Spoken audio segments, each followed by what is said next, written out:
ចាសួស្តីទៅកាន់បងប្អូនទាំងគ្នាដែលតែងតែធ្វើការតាមដានទៅលើតម្លៃហាងឆេមីហើយ yes យើងឃើញថាតម្លៃហាងឆេមីការពីព្រឹកមិញ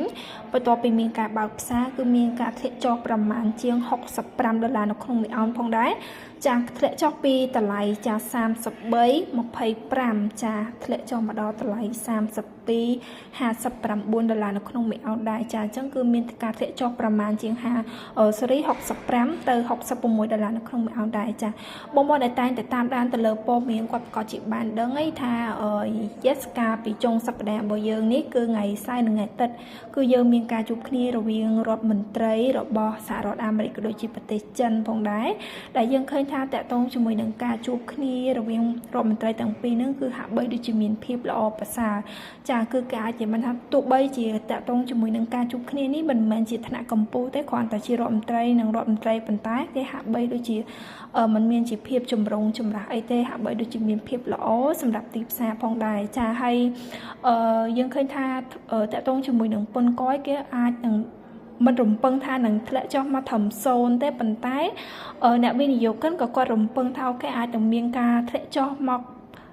សហរដ្ឋអាមេរិកអាចនឹងតម្លាក់ពន្ធមកប្រទេសចិនតបាក់ខ្ទង់ត្រឹមតែ50ទៅ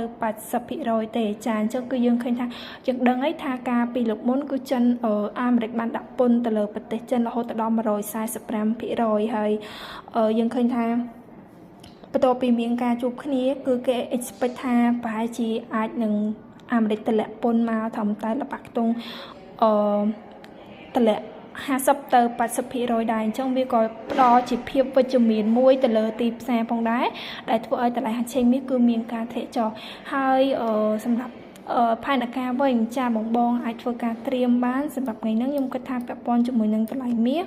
បើសិនជាវាធ្លាក់ចុះមកត្រឹមចា32.6ទៅ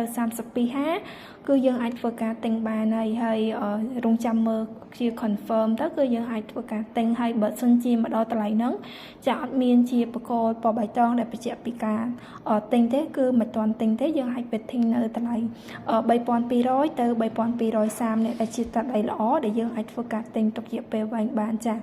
ហើយសម្រាប់ការលក់ចាញ់ខ្ញុំមើលឃើញថានៅតម្លៃចា3335ទៅ3345គឺជាតម្លៃមួយដែរល្អដែរបើសិនជាទីផ្សារមាសវាឡើងទៅប៉ះតម្លៃហ្នឹងមានជា confirm ជាបកពណ៌ក្រហមគឺបងអាចលក់បានតែបើសិនជាតម្លៃហ្នឹងអត់ទាន់មានទេបងអាចទៅទិញនៅ0ទី2គឺ3365ទៅ3375បានចាអញ្ចឹង